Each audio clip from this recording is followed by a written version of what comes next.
Evening அனைவருக்கும் மாலை வணக்கம். இன்றைய mind your mind with Stephen Raj நிகழ்ச்சியில நாம பார்க்க போறது தமிழாற்றுப்படை. தமிழாற்றுப்படையில இன்னைக்கு நம்மளுடைய பிரேமா மேடம் பேச போறது ஜெயங்கொண்டா கவி பேரரசோட அடுத்த படைப்பு. அந்த படைப்புல கவி ஜெயங்கொண்டான் கலிங்கத்து பரணி பாடியவர். சோழர் காலத்துல முதலாம் குலோத்துங்க சோழனுடைய அவையில புலவராக இருந்திருக்கிறாரு. பரணி பாடியவர் இவரே என்று சொல்றாங்க. போர் பற்றி பாடியிருக்காரு. அருமையான பாடல்கள் இருக்கு. இவரோட பாடல சொல்லில் சிலம்பு பாடியவன் அப்படின்னு சொல்றாரு. சொல்ல யூஸ் பண்ணி சிலம்பாட்டம் ஆடினா எப்படி ஆட முடியுமோ அதே மாதிரி சொல்லில் சிலம்பு பாடியவன் அப்படின்ற மாதிரி சொல்லியிருக்காரு நினைக்கிறேன். நான் அந்த சிலம்பு பாடியவன் அப்படின்றது நினைக்கும் போது எனக்கு தோணுன கருத்து. அவர் எந்த பாணியில சொன்னாருன்னு எனக்கு தெரியல. இருந்தாலும் மேடம் பேசும்போது அதை கேட்போம். மேடம் உங்களுக்காக இந்த அரங்கம். அனைவருக்கும் பேரன்பின் வணக்கம். தமிழாற்றுப்படையில் கவிப்பேரரசு வைரமுத்து அவர்கள் 8வது ஆளுமையாக ஜெயங்கொண்டா அப்படின்ற கவிஞர் புலவரை பத்தி அழகான ஒரு கட்டுரை கொடுத்திருக்காரு. ரசிச்சு ரசிச்சு ஒவ்வொரு பத்தியிலையும் அந்த அந்த கவிதைகளையும் சரி, அதை அவ்வளோ தமிழுக்கு விழுமியங்களை கொடுத்த அந்த கவிஞரையும் சரி பாராட்டி பாராட்டி அந்த அளவுக்கு மாஞ்சிருக்கார். ஜெயங்கொண்டார் அப்படின்றவர் யார்? தீபங்குடி என்ற ஊரில் திருவாரூர் மாவட்டத்தில் பிறந்தவர். முதலாம் குலோத்துங்க சோழனின் அரசவை கவிஞர். அவர் பாடிய பாடல்கள் அப்படின்னு சொல்லிட்டு பார்க்கும்போது 3 நூல்கள் அவர் பாடி இருக்கிறதா சொல்றாங்க. கலிங்கத்து பரணி, முதலாம் குலோத்துங்க சோழன் கலிங்கத்தை வெற்றி கண்டு அந்த வெற்றிக்காக பாடிய பரணி, அது கலிங்கத்து பரணி. இசை ஆயிரம் அப்படின்றது ஒரு புகார் நகர வணிகரை பற்றி புகழ்ந்து பாடியது இசை ஆயிரம் என்ற நூல். உலாமடல் அப்படின்ற நூல் விழுப்பரையர் என்பவரை பற்றி புகழ்ந்து பாடியது. இந்த 3 நூல்கள் அவர் இயற்றியிருக்கிறார். இவர் ஒட்டக்கூத்தர் கம்பர் காலத்து சம கவிஞராகவும் பார்க்கப்படுகிறாரா, இல்லது சோழ அரசில் இருந்த கவி சக்கரவர்த்திகள் 3வரில் இவரும் ஒருவர் என கருதப்படுகிறார். இவருடைய இந்த கலிங்கத்து பரணி என்பது எல்லா பரணிகள் நிறைய பாடல்கள் இருக்குது, நிறைய நூல்கள் இருக்குது. இவருடைய நூலானது அதில் மிகவும் சிறந்த நூலாக கருதப்படுகிறது. இந்த கலிங்கத்து பரணி அப்படின்றதுல கலிங்கம் அப்படின்றது எந்த நாடு குலோத்துங்க சோழனால் கைப்பற்றப்பட்டதோ, எந்த நாடு குலோத்துங்க சோழனிடம் தோற்றதோ அந்த நாட்டுடைய பெயரால், பரணி என்பது அந்த போர் வெற்றிக்கு தொடர்பாக பாடப்பட்ட பாடல்கள் அப்படின்றதுக்காக பரணின்னு சொல்றாங்க. பரணின்றது எல்லா போர் வெற்றிகளையும் கொண்டாட முடியாது. 1000 யானைகளை கொன்று ஒரு வெற்றி அடைந்திருந்தால் மட்டுமே அந்த போர் மட்டுமே பரணி என்ற இந்த பாடல் வகைகளுக்குள் வரும். அந்த 1000 யானைகளையும் அவ்வளவு பெரிய கோட்டையையும் வீழ்த்தி அனந்தவர்ம அந்த அரசன் கலிங்கனை வென்று அவனை அடிபணிய செய்து குலோத்துங்க சோழனுக்கு அந்த ஒரு போரை நடத்தியவர் கருணாகரன் என்று கூறப்படுகிற தொண்டைமான் வேல் என்ற பட்டங்களுக்கெல்லாம் உரிய ஒரு பல்லவ வழித்தோன்று. அவர் இவருடைய சிறப்பான தளபதி, குலோத்துங்க சோழனுடைய தளபதியாக இருக்கிறார், அமைச்சராகவும் இருக்கிறார். அவர் பல்லவ அரசு வழித்தோன்றல். அதனால நாட்டுடை தலைவனாகிய குலோத்துங்க சோழனையும் பாட்டுடை தலைவனாக கருணாகர தொண்டைமானையும் வச்சு இந்த பாட்டு பாடியிருக்கப்படுகிறது. இது எப்படி பாடினாங்க அப்படின்றது ஒரு போறதுக்கு முன்னால கவிப்பேரரசு என்ன சொல்லி இருக்காரு அப்படின்றத போறதுக்கு முன்னால, ஜெயங்கொண்டார் அப்படின்றது இவருடைய இயற்பெயரா? இல்லை, எல்லாரையும் வெற்றி கண்டார். அந்த பாட்டுன்னு வந்துருச்சுன்னா மனுஷன் எல்லா இடத்துலயும் போய் வெற்றி வாங்கி இருப்பார் போல. அதனால இவருக்கு ஜெயங்கொண்டார் அப்படின்ற பெயர் வழங்கப்பட்டது அப்படின்னு கருதப்படுகிறது. இந்த ஜெயங்கொண்டார் கிட்ட அரசன் 2 பேரும் நடந்துகிட்டே ஒரு இந்த வெற்றிக்கு பிறகு உரையாடி கொண்டிருக்கையில் குலோத்துங்க சோழன் சொல்றார், நானும் இனிமேல் ஜெயங்கொண்டான்னா கலிங்கத்தை ஜெயிச்சிட்டேன்ல அப்படின்னு சொல்லிட்டு சொல்றாராம்.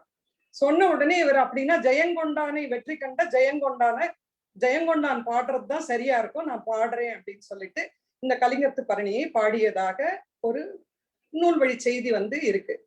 இந்த கலிங்கத்து பரணியை அரசவையில் அரங்கேற்றும் பொழுது தாழிசைன்னு சொல்றாங்க. அந்த ஒவ்வொரு பேராகிராஃப்க்கும் 12 பாடல்கள் இருக்கும்.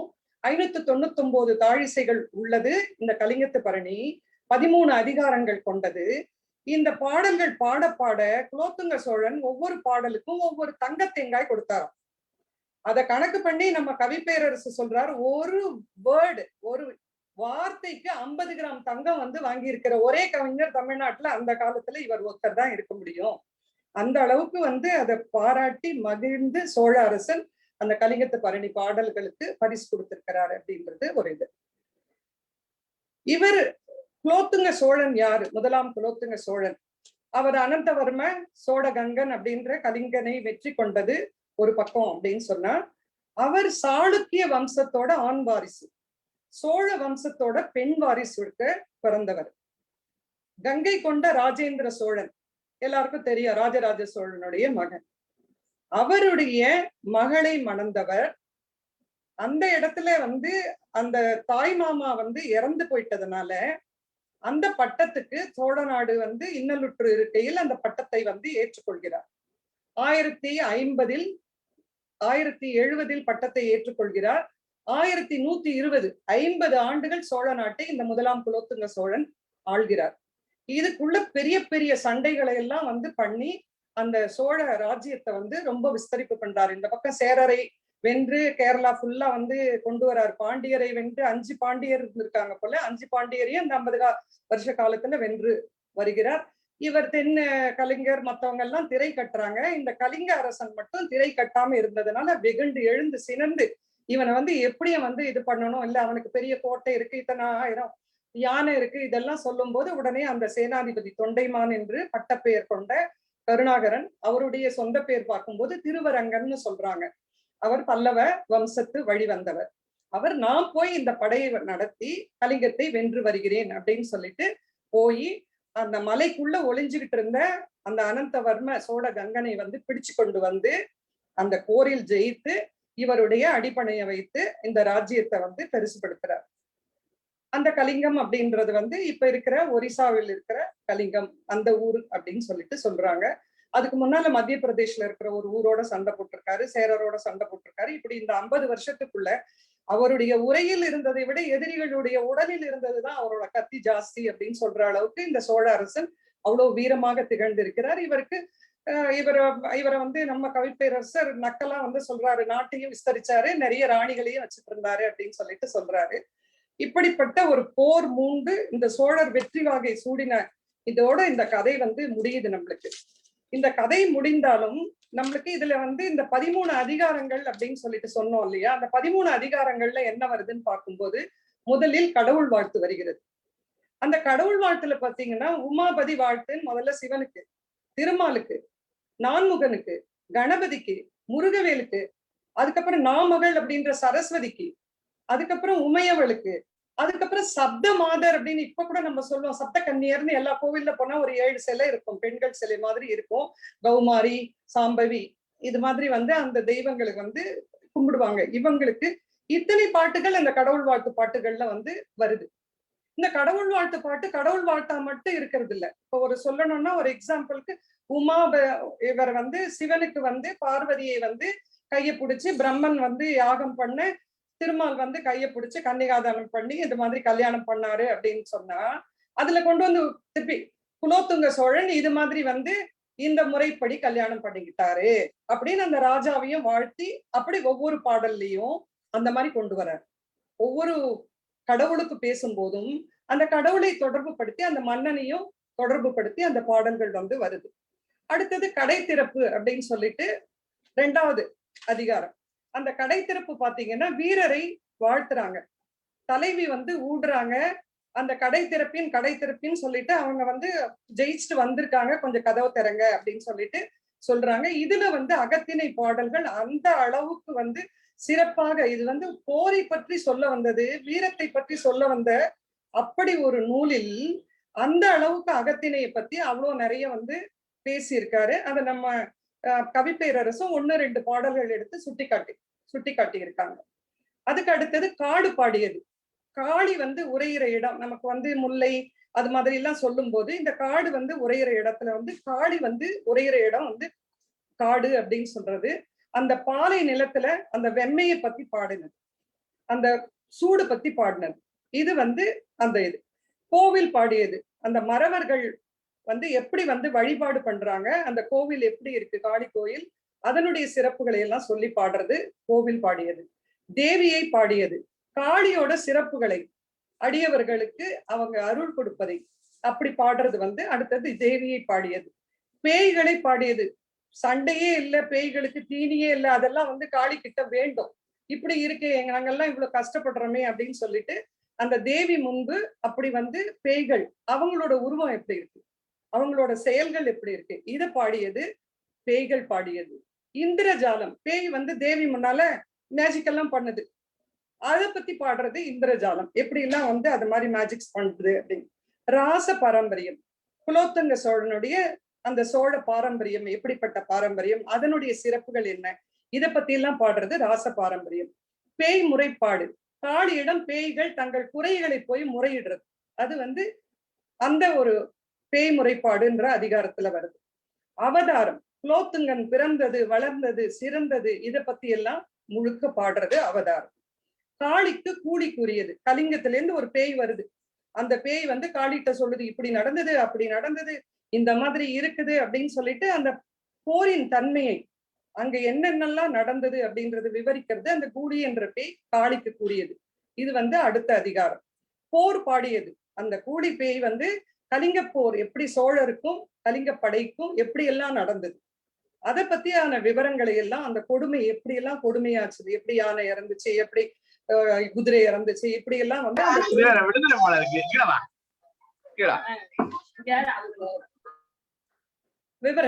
விவரங்களை பத்தி சொன்னது. அந்த போர் பாடியது அப்படின்றது அந்த போருடைய விவரங்கள். களம் பாடியது, போரினுடைய வெற்றிக்கு பின்னால் எவ்வளவு அவலங்கள் இருந்தது அப்படின்ற அந்த களத்துடைய நிஜ நிலைமையை பத்தி பாடினது களம் பாடியது. இது எல்லாம் முடிச்ச பிறகு கூழாடுவது அப்படின்னு சொல்லிட்டு கூழாடுதல், எல்லா பேய்களும் சேர்ந்து அங்க இருக்கிற எல்லாத்தையும் வச்சு கூழட்டு காளிக்கு படைச்சு தாங்களும் சந்தோஷமா சாப்பிட்டு ஆடி பாடுறதோட இந்த பரணியானது முடிவு பெறும்.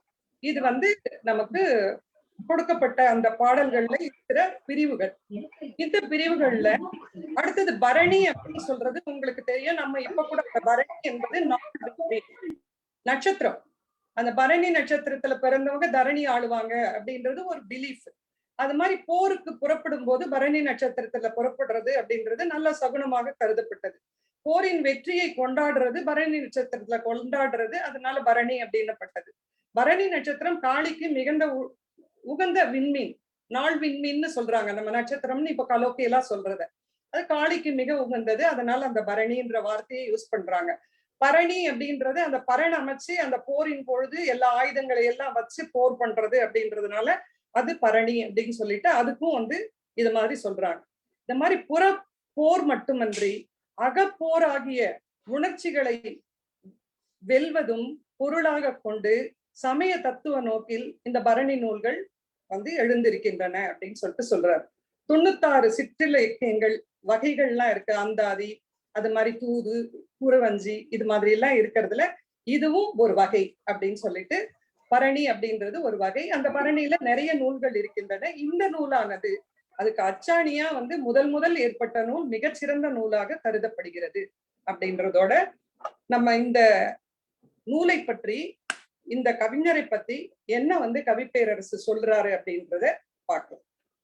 களம் பாடியவன், வீர வளம் பாடியவன், சோழர் குலம் பாடியவன், காளி தலம் பாடியவன், குருதி குளம் பாடியவன், பாலை நிலம் பாடியவன், சொல்லில் சிலம்பாடியவன் என்றே அத்துணை மிகுமொழிகளுக்கும் தகுமொழியாளரே கலிங்கத்து பரணி பாடிய ஜெயம் கொண்டார். இப்ப நீங்க சொன்னது அந்த சிலம்பாடியவன்ன்றது அந்த ஆட்டம், அந்த வார்த்தைகள்ல வந்து உங்களுக்கு அந்த ஒரு உணர்ச்சிகள் வந்து எப்படி வரணும்னா, ஒரு போருன்னு வந்துச்சுன்னா கடலும் அடிச்சுக்கிட்ட மாதிரி இருந்துதான். அதுல இருந்த குதிரைகள் எல்லாம் பாத்தீங்கன்னா அலையும் அடிச்சுக்கிட்ட மாதிரி இருந்துச்சா. அந்த மாதிரி அந்த ஒவ்வொரு இதுக்கும் அந்த வார்த்தைகள், ஓசை, மீனிங் எல்லாமே அந்த மாதிரி வந்து ரொம்ப அழகா யூஸ் பண்ணியிருக்காருன்றதுனால அதை பாராட்டி கலிங்கத்து பரணி பாடிய ஜெயங்கொண்டார் அப்படின்றவரை ஒட்டக்கூத்தர் வந்து தென் தமிழ் தெய்வ பரணி அப்படின்னு சொல்லிட்டு சொல்றாரு இந்த கலிங்கத்து பரணியை. ஒட்டக்கூத்தர் வந்து எவ்வளவு பெரிய கவிஞர்னு நமக்கு தெரியும், கம்பருக்கு நிகரா கருதப்பட்டவர். அவரே கலிங்கத்து பரணியை தென் தமிழ் தெய்வ பரணி அப்படின்னு சொல்றாரு. அதே மாதிரி சொக்கநாத புலவர் அப்படின்னு சொல்றவரு ஒரு யாரையும் வந்து ஒரு ஈக்குவலாவே ஒத்துக்க மாட்டாராம். அந்த மாதிரி ஒரு புலவர். பரணிக்கோர் ஜெயம் கொண்டார் என்று பாடப்பட்ட அவரை வந்து இப்படி பாடப்பட்டது தக்க புகழ்மிக்க கவி ஜெயங்கொண்டார் ஒருவரே அப்படின்னு சொல்லிட்டு கவி பேரரசு அதையும் சேர்த்துக்கிறார். சோ கிபி 8ஆம் நூற்றாண்டுல இருந்து இந்த சிற்றிலக்கியங்கள் எல்லாம் வந்து கடவுளை பாடி, அதுக்கப்புறம் சமய தலைமை ஆஸ் வெல் அஸ் நம்மளுக்கு வந்து நாட்டு தலைமை அப்படின்னு மன்னர்களையும் பாட முற்பட்டு, அதுல மக்களுக்கு வந்து முறை செய்து காப்பாற்றும் மன்னவன் மக்களுக்கு இறை என்று வைக்கப்படும் அப்படின்னு சொன்னதுனால அரசனையும் பாட ஆரம்பிச்சுட்டாங்க. இறைவனை தொடர்ந்து அரசனும் அந்த பாடுபொருள் ஆன உடனே நிறைய அந்த சின்ன சின்ன இலக்கியங்கள்லாம் வந்தது. அப்ப சிற்றிலக்கியம்னா என்ன, பேரிலக்கியம்னா என்ன, அடுத்த டெபினிஷனுக்கு வராரு. சிற்றிலக்கியத்துக்கும் பேரிலக்கியத்திற்கும் சிறு வேறுபாடுகள் சிந்திக்கலாம்.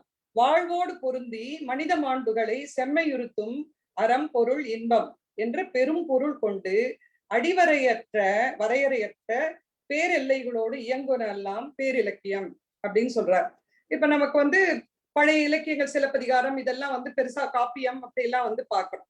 அது மாதிரி பேரிலக்கியம் கற்பனை மிகுந்து வீருணர்ச்சி கலந்து ஆண்டவனையும் அரசனையும் பாடுபொருளாக்கி சிற்று எல்லைகளோடு செய்யப்பட்டவை எல்லாம் சிற்றிலக்கியங்கள் என்று ஓராற்றான் உணர்த்தலாம் அப்படின்னு சொல்றாரு. சோ அதுல சிற்றிலக்கியம்னா என்ன அப்படின்றதுக்கு எக்ஸாம்பிள் முன்ன பேசின மாதிரி பிள்ளை தமிழ், அந்தாதி, கலம்பகம், தூது, குறவஞ்சி இதெல்லாம் சிற்றிலக்கியம். இதுல பரணியும் ஒன்று. இதுல பரணின்றதுல மோகவதை பரணி, பாசவதை பரணி, கஞ்சவதை பரணி இப்படி நிறைய பரணிகள் இருக்கின்றன. ஆனாலும் இதில் தலைமை பூணத்தக்கது கலிங்கத்து பரணிதான் என்பது செவ்விலக்கிய சம்மதம் பெற்ற செழும் செருக்காகும், மிக பெருமை வாய்ந்ததாகும் அப்படின்னு சொல்லிட்டு சொல்றாரு. இதுல வந்து பரணி அப்படின்றது ஏற்கனவே நம்ம பேசுற மாதிரி நாள் விண்மீன்களுள் ஒன்று. காடு கெழு செல்விக்கு பரணி நாளில் கூழும் துணங்கையும் கொடுத்து வழிபடுவது ஒரு வழக்கு அப்படின்னு தொல்காப்பியத்திற்கு உரை எழுதிய பேராசிரியர் சொல்றார். சோ அந்த கூழு நுணங்கை அப்படின்றது அந்த மாமிசம் இதையெல்லாம் வச்சு அந்த மாதிரி வந்து பண்றாங்க அப்படின்னு சொல்லிட்டு சொல்றார். வேறு எந்த இலக்கியத்திலும் காணவியலாத தனிச்சிறப்பொன்று பரணியின் தலைப்புக்கு உண்டு. வென்றவன் பெயரில் விளங்காமல் தோற்றவன் பெயரில் துலங்குவதுதான் பரணியின் தனிச்சிறப்பு. கலிங்கம் அப்படின்றது தோற்ற நாடு.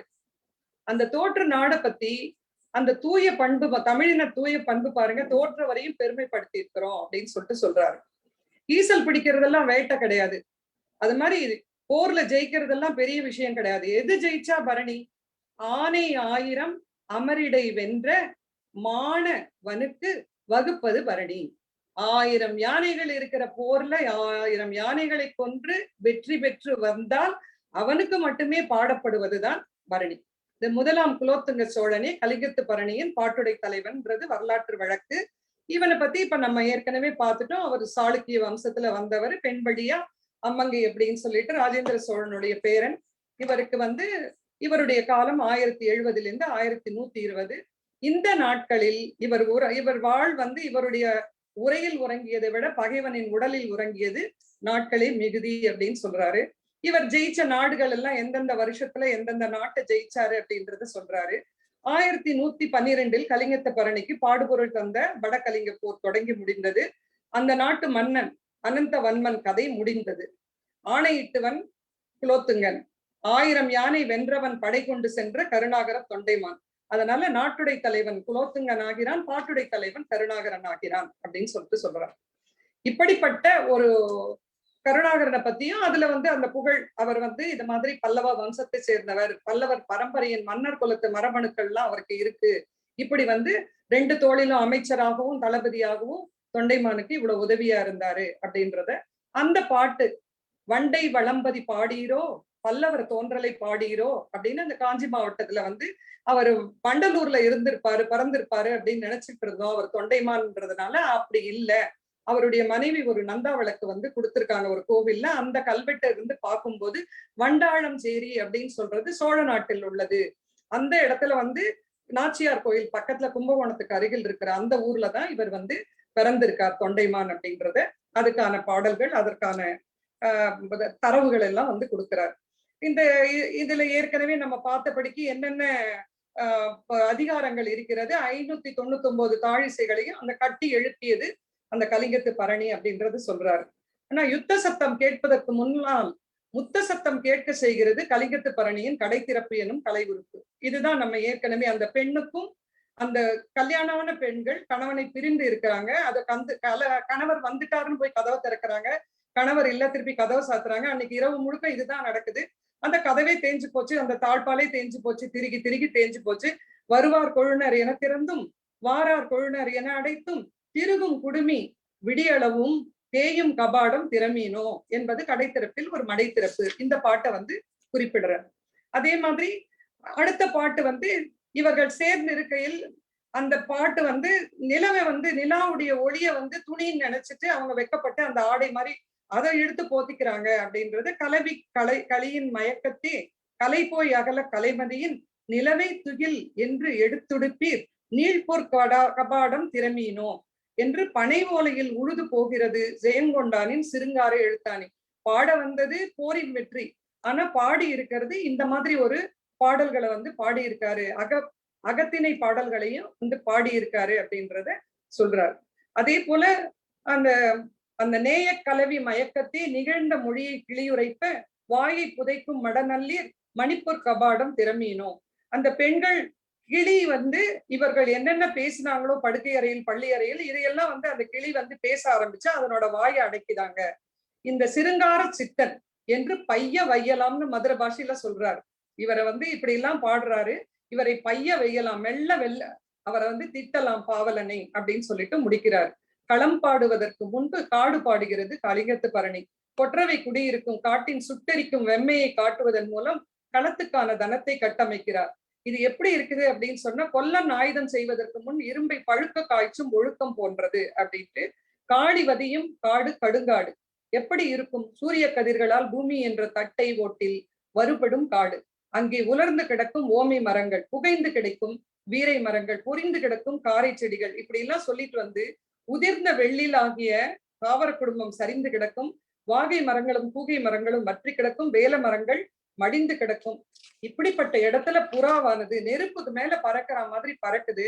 பறந்து போகும் பருந்தின் நிழல் நிலத்தில் விழுகிறது. பறவை பறக்கும் போது நிழலும் பறக்குது. இந்த நிழலுக்கு கூட அந்த வெம்மை தாங்கலையாம். நிழல் கூட வந்து அந்த நெருப்பை வந்து அதனுடைய சூட வந்து தாங்க முடியாம அஞ்சு ஓடுறா போல இருக்கு அப்படின்னு சொல்லிட்டு பாடுறாரு.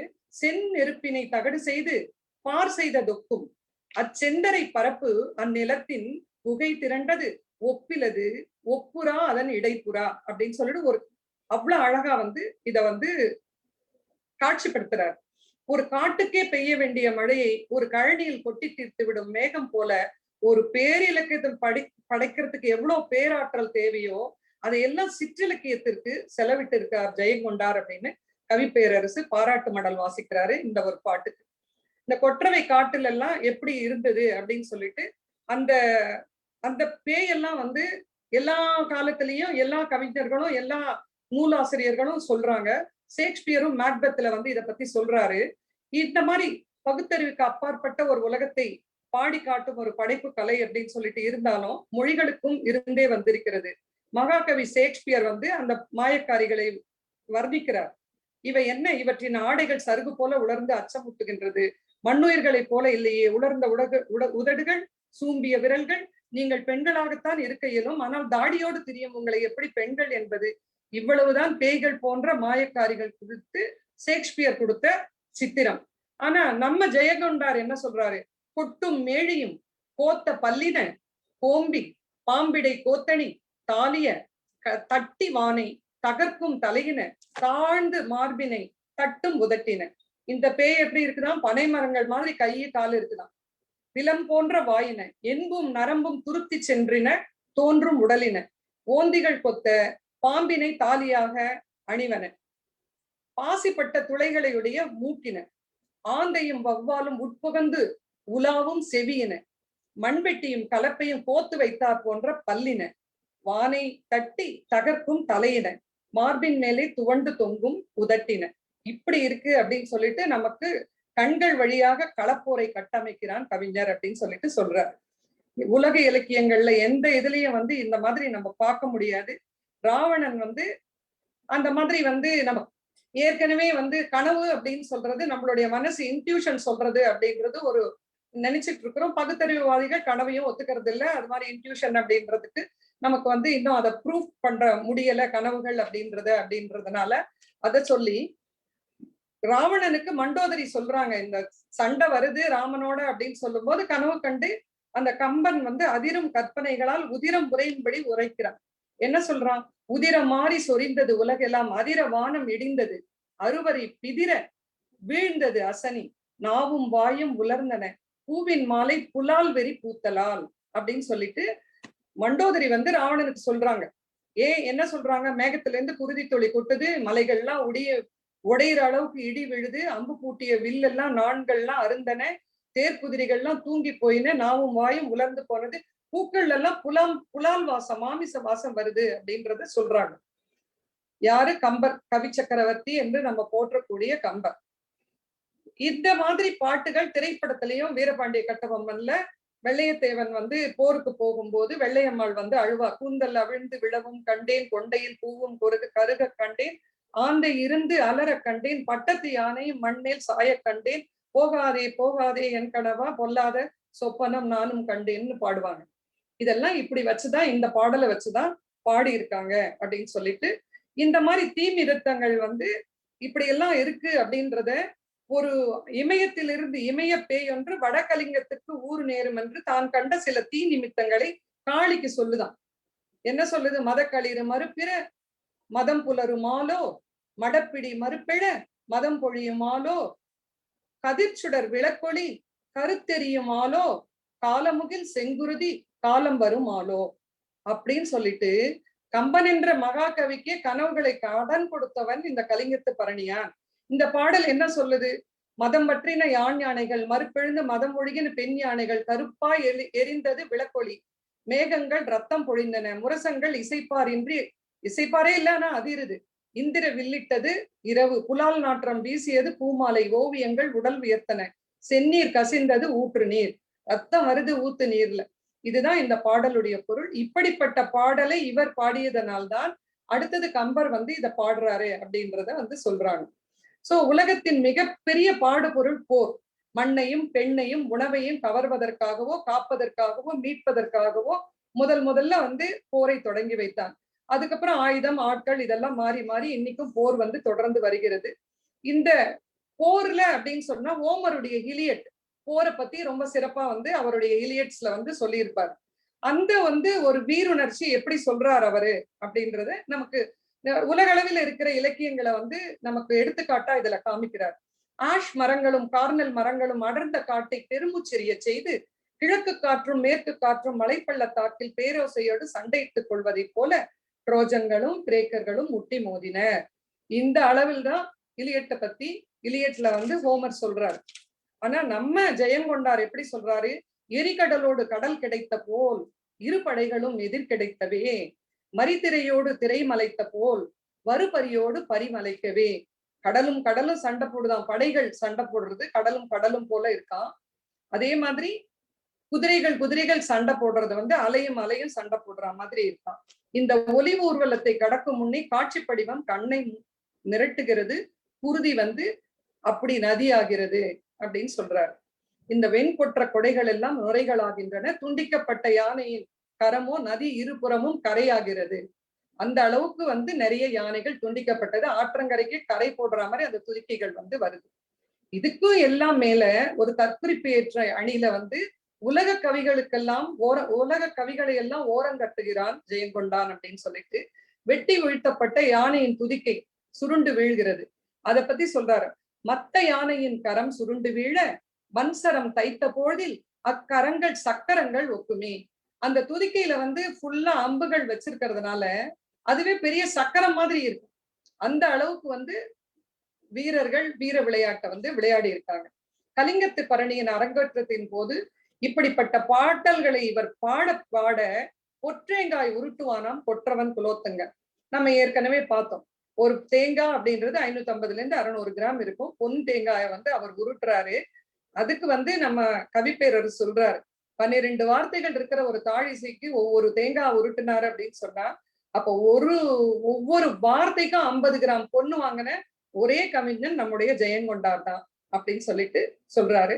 இந்த கருணாகர தொண்டைமான் அவனை கைது செய்து அழைத்து வந்து, அதாவது அந்த எதிரியை கும்பிட வைத்தான். இந்த வெற்றியை கொண்டாடித்தான் கொற்றவை காட்டுப்பேய்கள் ஒரு பரணி நாளில் கூழட்டு குடித்துக் கொண்டிருந்தன.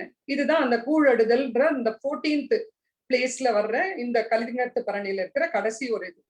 அப்போ அகோ பேய்களை கூழடுவதற்கு முன்னால் குருதி ஆற்றிலே குளித்தெழுங்கள், யானையின் ஒடிந்த தந்தம் எடுத்து பல் துலக்குங்கள், கொழுப்புகளை உலர்த்தி விரித்து உடை உடுத்துங்கள், கோலமிடுங்கள், முத்து பொடிகளில் கரை மெழுகுங்கள், மத நீரில் யானை மத்தகத்தில் அடுப்பு கூட்டுங்கள், யானை பானையில் உலையிடுங்கள், குந்தம் பகழி கோல்வேல் கொண்டு அடுப்பெறியுங்கள், பகைவரின் பல்லரிசி எடுத்து முரசமென்ற உரலில் இட்டு தந்த உலக்கியால் உற்றி எடுங்கள் என்று ஆணையிட்டு கூழ் சமைத்து பந்தி கொண்ட பிறகு தாம்பூலம் தரிக்கணும்னு ஒரு பேராவல் வந்துருச்சா எல்லா பேய்க்கும். தாம்பூலம் என்ன?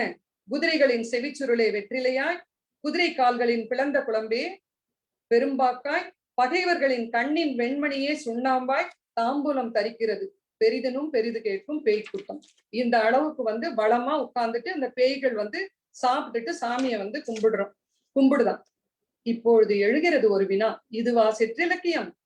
தலைமகனாய் பிறந்தவனை சின்னசாமி என்று பெயரிட்டு அழைப்பதற்கும் கம்பனின் யுத்த காண்டத்துக்கே வழிகாட்டிய இந்த பேரிலக்கியத்தை சிற்றிலக்கியம் என்று செப்புவது அப்படின்னு ஒரு எக்ஸ்கிளமேட்டரி மார்க் வந்து நமக்கும் கூட தோணுது. இது மாதிரி வந்து ஒரு சூப்பரா வந்து இதை வந்து ரசிச்சு இதை சொல்றதுக்கு வந்து கவிப்பேரரசு தவிர வேற யாரும் இருக்க மாட்டாங்க. அந்த அளவுக்கு அவ்வளவு அழகா ரசிச்சு சொல்றார். மூண்ட போர்களை கொண்டாடும் அதே வேளையில் போர்கள் மூண்டு விடக்கூடாது என்ற செழுமிய விழுமியம் தமிழ் ஜாதியால் பெரிதும் பேணப்பட்டே வந்திருக்கிறது. இருவீர் வேரல் இயற்கையும் அன்று, ஒருவர் தோற்பினும் தோற்பது நும் குடியே அப்படின்றது புறப்பாட்டிலேயே நமக்கு இருக்குது. நம்ம ஒரே இதுல இருந்துகிட்டு போருக்கு எதிரான குரல் வந்து இது ஒலிச்சிருக்குது. சோழ பேரரசை வேளாலும் வாளாலும் விரிவு செய்து கொண்டிருந்த போர் சமூகத்திலும் யாரோடும் பகை கொள்ளலன் என்ற பின் போர் ஒடுங்கும் புகழ் ஒடுங்காது. யாரோடையும் பகை கொள்ளாத ஆட்சி செஞ்சுட்டு இருந்தோம்னா போர் தான் இருக்காது, புகழ் இருக்காம போகாது. அந்த கெப்பாசிட்டி, அந்த ரூலிங் கெப்பாசிட்டி, அந்த அத்தாரிட்டி அவங்க வச்சிருக்கிற அந்த ஆளுமையில வந்து கட்டாயம் மத்தவங்க வந்து அதனால பெனிஃபிட் தான் அப்படின்னும் போது அவனுடைய புகழ் ஓங்குமே ஒழிய போர் செஞ்சுக்கிட்டே இருந்தாதான் புகழ் ஓங்குன்றது கிடையாது. போரை நிறுத்தினாலும் புகழ் நிலைக்கும் அப்படின்ற கம்பன் குரல் இதையே வழிமொழிகிறது. 2ஆம் உலக போரை பத்தி சொல்றார். அது எப்படி வந்து பண்ணாங்க, செத்தவங்க பல்லுல இருந்த தங்கத்தை எல்லாம் எடுத்து ஆபரணம் போட்டுக்கிட்டாங்க, அந்த கொழுப்பை எல்லாம் வச்சு சோப்பு பண்ணாங்க, இப்படி எல்லாம் வந்து அதிகார வர்க்கம் பண்ணுச்சு. ஆனா நம்மளோட இதுல வந்து நம்ம தமிழ் கவியோட குரல்கள் இன்னுமே புதியதோர் உலகம் செய்வோம், கெட்ட போரிடும் உலகத்தை வேரோடு சாய்ப்போம்னு போரை விரும்பாத உலகமே நம்முடைய தமிழ் சமுதாயம் எப்பவுமே பாராட்டுகிறது. வந்த சண்டையை வந்து விடுறது இல்ல, வம்பு சண்டைக்கு போறது இல்ல. அந்த மாதிரி ஒரு ஒரு இதுலதான் வந்து நம்முடைய அரசர்கள் வந்து இருந்திருக்காங்க. கலிங்கத்து பரணியும் போர் முடித்த பிறகு ஒரு பொன்னுலகிய கனவு காணுகிறது. பேய்களின் பெருவாழ்த்தோடுதான் பரணி நிறைகிறது. உலக மாந்தர் களிக்கட்டும் அப்படின்னு சொல்லிட்டு அந்த பேய்கள் எல்லாம் சேர்ந்து என்ன பாட்டு பாடுறாங்க அப்படின்றத வந்து கொண்டு வராரு.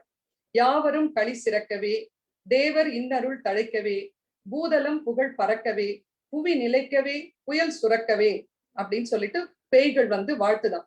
என்ன வாழ்த்துறாங்க? பொன்னுலகை கனவு காணுது, பேய்களுடைய பெருவாழ்த்து உலக மாந்தர் களிக்கட்டும், இயற்கையின் இன்னருள் தழைக்கட்டும், பூதலத்தார் புகழ் பரவட்டும், வையகம் நிலைக்கட்டும், வான்மழை சுரக்கட்டும் என்று அமைதியின் ஆட்சியைத்தான் இறைஞ்சுகிறது. எல்லாரும் நல்லா இருக்கணும் அப்படின்றதான் வந்து வேண்டி பேய்கள் வாழ்த்துகின்றது. பேய்களின் வாழ்த்தோடு நம் வாழ்த்தையும் இணைத்துக் கொள், தரணி உள்ளவரை பரணி வாழும் அப்படின்னு சொல்றார். இந்த கலிங்கத்து பரணியானது நம்முடைய முன்னாள் முதல்வர் அறிஞர் அண்ணாவிற்கும் மிக பிடித்த இலக்கியங்களில் இந்த இலக்கியமும் ஒன்று அப்படின்றது ஒரு நூல் வழியா நான் படிச்சிருக்கேன். இவருடைய பாட்டுகளை வந்து கம்பன் வந்து யூஸ் பண்ணாரு அப்படின்னு வைரமுத்து சொல்றாரு. திரைப்பட பாடலை பத்தி சொல்லும் போது வீரபாண்டிய கட்டபொம்மன்ல ஊமைத்துறையோட மனைவி அந்த போகாதே போகாதே என் கனவா சொன்னாரு அப்படின்றது சொல்றாரு. இவருமே இவருடைய பாடல்ல வந்து இவருடைய பாடலை வந்து யூஸ் பண்ணியிருக்காரு அப்படின்றதுக்கு ஒரு சின்ன தரவு. திரையுலகில் பாடல்கள் எழுதி புகழ் பெற்றதுல 3 கவிஞர்கள் நமக்கு தெரியும், மிக புகழ் பெற்றவர்கள். நமக்கு ரொம்ப வந்து இது பண்றவங்க கண்ணதாசன், வாலி மற்றும் கவிப்பேரரசு. இதுல வாயின் சிவப்பை விழிவாங்க, மலர்கண் வெளுப்பை வாய் வாங்க அப்படின்னு வந்து கலிங்கத்து பரணியில ஒரு வார்த்தை வருது. பெண்களுடைய அந்த ஒரு காதல் நிலையை பத்தி சொல்லும் போது இதுல வந்து அக்னி நட்சத்திரம் பாட்டுல நின்னு கோரி வரணும் அப்படின்ற ஒரு பாட்டு வரும். இருவிழி சிவந்து இருக்க இதழ் மட்டும் வெளுத்து இருக்க அப்படின்னு கவிப்பேரரசு வைரமுத்துவே இந்த பாட்டுல இருக்கிற இதே இதை வந்து யூஸ் பண்ணியிருப்பாரு. காவிய தலைவன் அப்படின்ற ஒரு படம், அந்த படத்துல அள்ளி வருகிறாள் அப்படின்ற ஒரு பாட்டுல வாலி வந்து சொல்வார், நல்ல சகுனம் இது நல்ல சகுனம், ஒரு நாயகன் வரக்கூடும், உங்க வாய் வெளுக்க இரு விழி சிவக்க காதல் நோய்தனை தரக்கூடும் அப்படின்னு சொல்லிட்டு கவிஞர் வாலி அவர்களும் பாடியிருக்கார். அன்னை இல்லம் அப்படின்ற படத்துல கவியரசு கண்ணதாசன் அவர்கள் மடி மீது தலை வைத்து விடியும் வரை தூங்குவோம்னு ஒரு பாட்டு வரும். அதுல வாயின் சிவப்பு விழியிலே மலர்கண் வெளுப்பு இதழிலே சாயும் நிலவின் மழையிலே காலம் கடக்கும் உறவிலே அப்படின்னு அவங்களும் வந்து கலிங்கத்து பரணி பாடல்களை வந்து பார்த்துதான் இந்த மாதிரி ஒரு உவமைகளை எல்லாம் சொல்லி பாடியிருக்காங்க. உண்மையிலேயே இவருடைய பாடல்கள் அந்த அளவுக்கு படிக்க படிக்க ரசிக்க ரசிக்க ஒலி நயமும் பொருள் நயமும் அந்த காலத்தில் ஒரு 11ஆம் 12ஆம் நூற்றாண்டு காலத்தில் இந்த அளவுக்கு சிறப்பாக வந்து தமிழகம் இருந்திருக்கிறது. தமிழகத்துல வந்து இந்த தமிழ் புலமை இருந்திருக்கிறது. இதையெல்லாம் எடுத்து காட்டுறதுக்கு வந்து ஒரு நல்ல ஆளுமையை வந்து தன்னுடைய கட்டுரையில் பதிவு செய்திருக்கிறார். மிக மிக மிக வந்து இதை ரசிச்சு ரசிச்சு வந்து இதுக்கு சொல்றதுக்கு படிக்கிறதுக்கு பேசுறதுக்கு வந்து நேரமே போதாது அப்படின்ற அளவுக்கு குறைந்த பாடல்களையே எடுத்துக்காட்டு சொல்லி இருக்கிறோம் நம்ம. அந்த அளவுக்கு வந்து இவருடைய பாடல்கள் வந்து ரொம்ப அழகா இருக்கு, ரொம்ப மீனிங்ஃபுல்லா இருக்கு. அந்த அரசனையும் சொல்லணும், கருணாகரனை பாடுறத வந்து அதையும் ரசிச்சு தங்க தேங்காய் உருட்டி இருக்காருன்னா எந்த அளவுக்கு ஒரு பெரிய ஒரு மனசு இருக்கும். இந்த காலத்துல எல்லாம் அப்படி இருக்குமான்றதெல்லாம் தெரியல. அந்த ஒரு ஜெயங்கொண்டார் வந்து அந்த அளவுக்கு வந்து அந்த தளபதியையும் பாராட்டி இந்த அளவுக்கு வந்து பதிவு செஞ்சிருக்காரு அப்படின்றது. காடு ஒவ்வொன்றுத்தையும் எடுத்துக்கிட்டோம்னால அந்த மரம், தெய்வம் எல்லாமே வந்து ஒவ்வொன்றுத்தையும் படிக்கும் போது அந்த அளவுக்கு நம்மளுக்கு வந்து எந்த மக்கள் வந்து எந்த அளவுக்கு வந்து ஒரு அறிவுள்ளவர்களா இருந்தாங்க, ஒரு ஆரோக்கியமா இருந்தாங்க, ஆனந்தமாக இருந்தாங்க, எல்லாமே தெரிய வருகிறது. வீரமுள்ளவர்களாக இருந்தாங்க அப்படின்னு தெரிய வருது. மிக நல்ல ஒரு கவிஞரை நமக்கு அறிமுகப்படுத்தியிருக்கார் தமிழ் ஆளுமையாக தமிழ் ஆற்றுப்படையில். இப்படிப்பட்ட நூல்களை வந்து பிள்ளைங்க படிக்க ஆரம்பிச்சாங்கன்னா நிச்சயமா ரசிப்பாங்க. இந்த நல்ல தளத்தில் வந்து கொண்டு போய் சேர்க்கறதுக்கான முயற்சி மைண்ட் யுவர் மைண்ட் வந்து பண்ணதுல மிக்க மகிழ்ச்சி, மிக்க நன்றி சார். மகிழ்ச்சி மேடம். ரொம்ப ஆக்சுவலா இதுல எனக்கு ஜெயங்கொண்டான்னு சொன்ன உடனே எனக்கு மைண்ட்ல உடனே வந்தது வந்து கலிங்கத்து பரணி. நான் படிச்சனோ படிக்கலையோ அதெல்லாம் எனக்கு தெரியாது, டக்குன்னு அது கனெக்ட் ஆகி வந்துடுச்சு. அதுக்கு அடுத்தது வந்து குலோத்துங்க சோழன். எங்கேயோ படிச்சு அத சின்ன வயசுல படிச்சுது அப்படியே எனக்கு ஞாபகத்துல வந்துருச்சு, உடனே வந்துருச்சு, இம்மீடியட்டா வந்துருச்சு ஜெயங்கொண்டான்னு சொன்ன உடனே. அந்த அளவுக்கு நம்ம அதுல இதுவாயிருக்கோம்.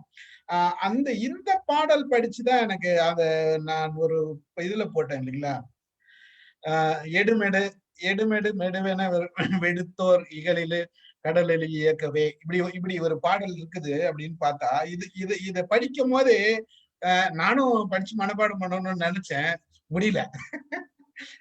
இதே பாட்டை அழகா எழுதியிருக்காங்க, அழகா பாடியிருக்காங்க சினிமால. பட் அதையும் பாட முடியல, அதுவும் நல்லா பாடியிருக்காங்க, அது ஸ்பீடா பாடியிருக்காங்க, அருமையான. அப்பதான் எனக்கு தோணுச்சு, இதை வச்சுதான் இவரு சிலம்பாட்டம் ஆடி இருக்காருன்னு சொல்றாரோ வார்த்தையில கவிஞர் அப்படின்றது, அந்த கனெக்ஷன் தோணுச்சு. ஸோ அது ரொம்ப அருமையா இருந்தது. நீங்க உங்களோட பிரசன்டேஷன் ஆஸ் யூஷுவல். வினயதீர்த்தன் சார் இருக்கீங்களா? வாங்க. செல்வராஜ், செல்வா சார் தான் மீட்டிங்னு சொன்னாரு. அதான் போயிட்டாரு, அவர் சொன்னாரு ஆன்லைன்ல இருந்தாலும் பேசுவாரு, ஃப்ரீயா இருந்தாங்க. வாங்க சார். வணக்கம் வணக்கம். எப்பவும் போல ரொம்ப சிறப்பான உரை, ரொம்ப தெளிவா தமிழ்ல. முதல்ல பரணியுடைய இலக்கணம் எல்லாத்தையும் நல்ல ஒரு தொகுப்பு, முதல்ல சொன்ன தொகுப்பு, அவங்களுடைய குலோத்துங்கன், முதலாம் குலோத்துங்கன், அவனுடைய தலைவர் அது தளபதி கருணாகர தொண்டைமான், எல்லாத்தையும் ரொம்ப சிறப்பா விளக்குனாங்க. அதுக்கப்புறம் நூல்ல போய் பரணிக்கும் ஜெயங்கொண்டார் அப்படின்னு இந்த கடைத்திறப்ப படிச்சுட்டே எல்லாரும் முடிவு பண்ணியிருப்பாங்கன்னு. ஏன்னா அதுக்கு மேல போக முடியாது. நீங்க அந்த நூலை எடுத்தீங்கன்னா அதுக்கப்புறம் காளி குடி அப்படி இப்படி இருக்கிறதுனால இதுல இந்த சுவையை கண்டுட்டு அதுல சுவையை காண முடியாது. இது ஒரு காலத்துல அந்த இளமை அப்படிங்கறதனுடைய உச்சம் இருக்கவங்க கட்டாயம் படிக்கணும். முதுமை அப்படிங்கிற போது அந்த நினைவுகள்லையும் இத படிக்கலாம். ஏன்னா ரொம்ப அழகா ஒவ்வொன்றும் சமத்காரம்னு சொல்றாங்க, அந்த மாதிரி இல்ல. அதாவது வேது பிடிக்கிறது அது, அதுக்கு மருந்து எது, அதுக்கு வச்சு கட்டுறது எது அப்படின்னு நிறைய கலவிக்கலியின் மயக்கத்தில் கலை போய் அகல அந்த நிலவை எடுத்து உடுத்துறது, வருவார் குழுனர் திறந்தும் வாரார் குழுனர் என வடைத்தும். ஒவ்வொரு வார்த்தையும் அந்த அனுபவிச்சு படிக்கிறவங்களுக்கு தான் அதனுடைய சுவை தெரியும். அதாவது நிறைய இது இன்னைக்கு இத மேனேஜ்மெண்ட் கருத்துக்களுக்கும் பொருத்தலாம். நீங்க அதாவது எந்த காதல் பாட்டையும் எந்த கடவுள் பாட்டையும் நம்ம கொஞ்சம் எண்ணி பார்த்தா அத மேலாண்மைக்கு கூட பொருத்தலாம். இப்ப மனம் ரெண்டு இருக்கான். ஒண்ணு தாளும் மனமும் வேறுபடுது அப்படிங்கிறார். காலு போய் திறக்க சொல்லுது, ஆனா திறக்க மாட்டேங்குது கதவை. ரெண்டு, அதாவது அந்த எமோஷனல் இன்டெலிஜென்ஸ் அது இதுல இப்ப ரொம்ப பேசுறமே, இதுகளையெல்லாம் ஒன்னொன்னா எடுத்து பொருத்தி பார்க்கலாம். நிறைய விஷய இந்த வாழ்விடி சிவப்பு வாயுதழ் இது பெறது, அந்த தோயக்கிழவி மயக்கத்தில் நீங்க நிறைய பாடல்கள்ல அந்த கொஞ்சம் ஆழ்ந்து கொஞ்சம் படிச்சுட்டு, அதாவது இன்பச்சுவை தவிரவும் மற்றதையும் படிச்சு பார்த்தா அந்த சொல்லுகிற முறை, அதுல இருக்க ஒரு அழகு எல்லாம் அதுல தெரியும். அதனால இது ஒரு பெர்சனல் அனுபவம். யாராவது இத படிச்சு பார்க்கணும், சொல்லி கேட்கிற விஷயம் இல்லை இது. இத அதை அனுபவிச்சா அந்த தமிழ்ச்சுவையும் தெரியும், இன்பச்சுவையுடைய உச்சமும் தெரியும். அதுக்கப்புறம் இத படிச்சுட்டு பின்னாடி படிக்க அங்க அருமையான வார்த்தைகள் இருக்கு. அந்த போர்க்கள காட்சியா போச்சு, அதுகளை பாடுறது போது, ஆனா காடு பாடுறது அதுகள்லாம் ரொம்ப சிறப்பா இருக்கும். இத படிச்சு பார்க்கணும். இன்றைக்கு இதுல சொன்னா கல்லூரிகள்ல இந்த மாதிரி நூல்களை தமிழ் கல்லூரிகள்லயே இப்ப இங்க ராமசாமி தமிழ் கல்லூரில 90 பிள்ளைங்க படிக்கிறாங்க. எத்தனை பேருக்கு இதெல்லாம் கேட்டா சொல்லுவாங்கன்னு எனக்கு தெரியல. ஏதாவது ஒரு படத்தை பாட்டா படம் பண்ணிக்கலாம். அதே மாதிரி இத தமிழ் சுவையும் சரி, மற்ற பெருமிதமா அந்த காலத்துல எப்படி போயிருக்காங்க, என்ன பண்ணக்காங்க, போர் எப்படி நடந்திருக்கு, போரினுடைய முறைகள், அன்றைக்கு பயன்படுத்திய கருவிகள், அன்றைக்கு பயன்படுத்திய யானை, இது பூராமே இந்த நூல்ல தெரியும். அத கொஞ்சம் படிக்கல. தமிழ் தெள்ளுற்ற தமிழமுதின் சுவை காணணும்னா கலிங்கத்து பறையெல்லாம் படிக்கணும். அது படித்தவர்கள் புண்ணியம் செய்தவர்கள், அத விரிவாக சொன்னவர் இன்னும் புண்ணியம் செய்தவர், அதை எழுதினவருக்கு பேரு பெற்றவர். இதுக்கு ஏற்பாடு பண்ண நமது இனிய நண்பர் ஸ்டீஃபன் சார், வாழ்த்துக்கு ஸ்டீஃபன் ராஜ் சார் வாழ்த்துக்குரியவர். அம்மாவை ரொம்ப பிரேமா மேடம் ரொம்ப அழகா படிச்சு அதுல இருக்க பாடல்களை எல்லாம் அழகா உள்வாங்கி ரொம்ப சிறப்பா சொல்றாங்க. அவங்களுடைய பணியை போற்று ரொம்ப வாழ்த்துகிறேன். ரொம்ப மகிழ்ச்சி எனக்கு இன்னைக்கு. அதை நான் வெளியில எங்கேயும் போகல, அப்புறம் முழுவதும் கேட்டுட்டேன். அப்ப அந்த கேட்பார் பிணிக்கும் தகைவாவும் பேசிட்டாங்க. நூலு அது மாதிரி நான் ஒரு அனுபவிச்சு படிச்ச நூலு. அதனால இன்னொன்னு, அந்த விடுப்பறையன் மடல்னு ஒண்ணு இருக்கு, அது ஆசீவக நூலுங்கிறாங்க. அதுவும் மற்ற சுவைகளை பத்தி அவர் என்ன சொல்றாரு, இந்த கண்காது மூக்கு மெய் அந்த ஊறு ஒளி ஓசை இதுல அனுபவிக்கிறதா இன்பம்ங்கிறாரு. அதுவும் துறவரம்ல எல்லாம் கேலி பண்ணுது அந்த நூல். கிட்டத்தட்ட 700 வரிகள் தான். அதுவும் ரொம்ப சிறப்பா இருக்கும். சில பேரு இந்த ஜெயங்கொண்டார் தான் எழுதினாருங்கிறாங்க, சில பேர் வேறைன்னு சொல்றாங்க. காரணை விழுப்பறையன் மடல் அப்படின்னு போட்டு பாருங்க.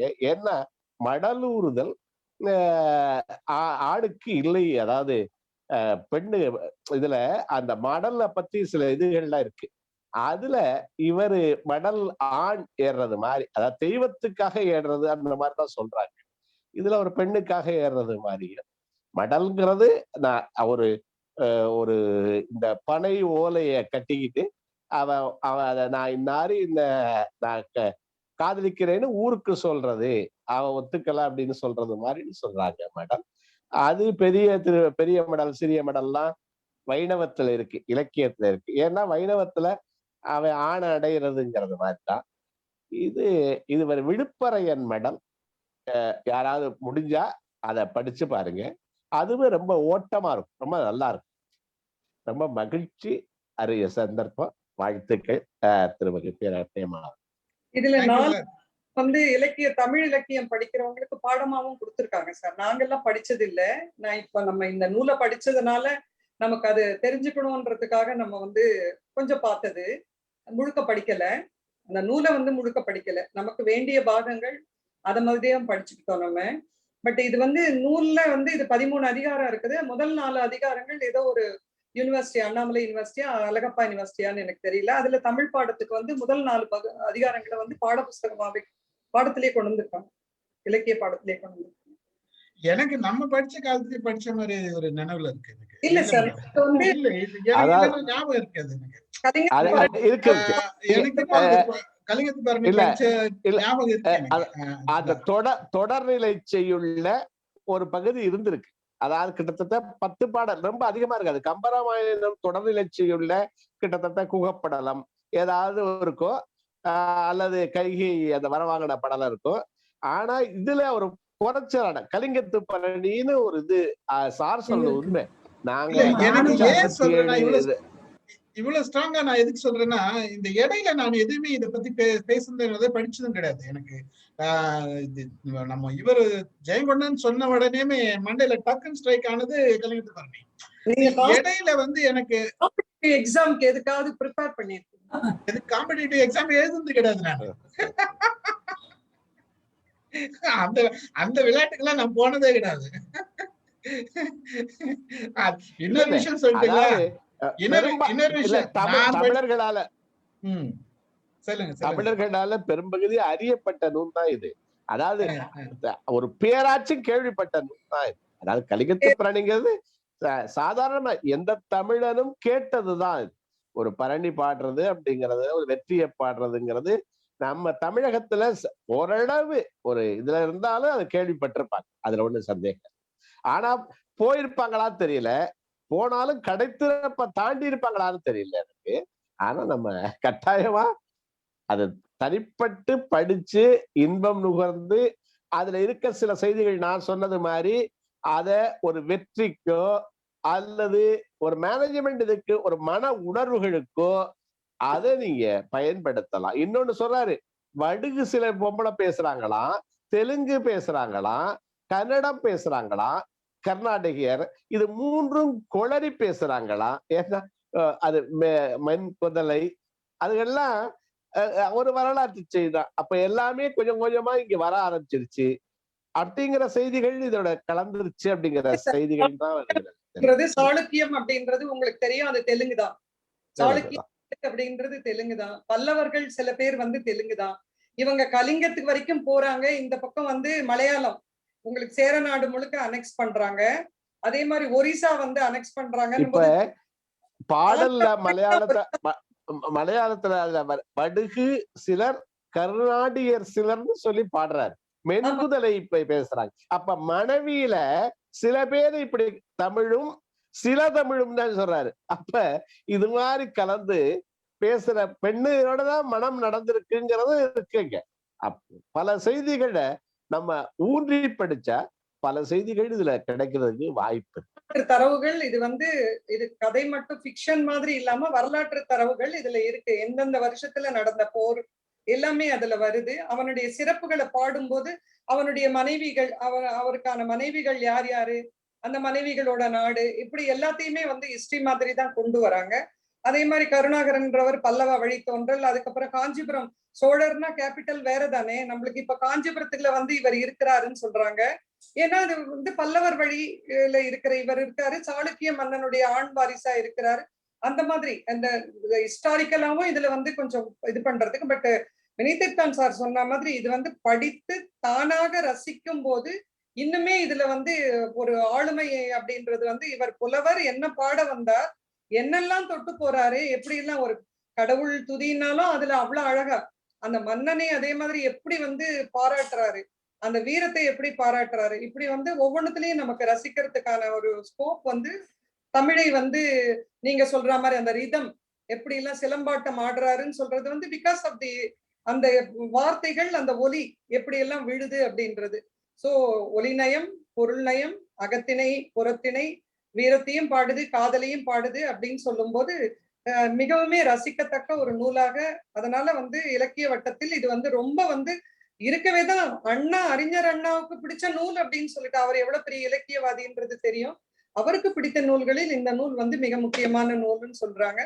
அதே மாதிரி பாடல்கள் இவங்க சொல்லி கொடுக்குற மாதிரி நம்ம எடுக்கும் போது இவரும் பாடல்கள் வந்து அவருடைய பாடல் வந்து அந்த அளவுக்கு யூஸ் பண்ணியிருக்காங்க. இன்னும் ரொம்ப தேடுனா நிறைய பாடல்கள் கூட இதை பேஸா வச்சு கிடைக்கலாம்.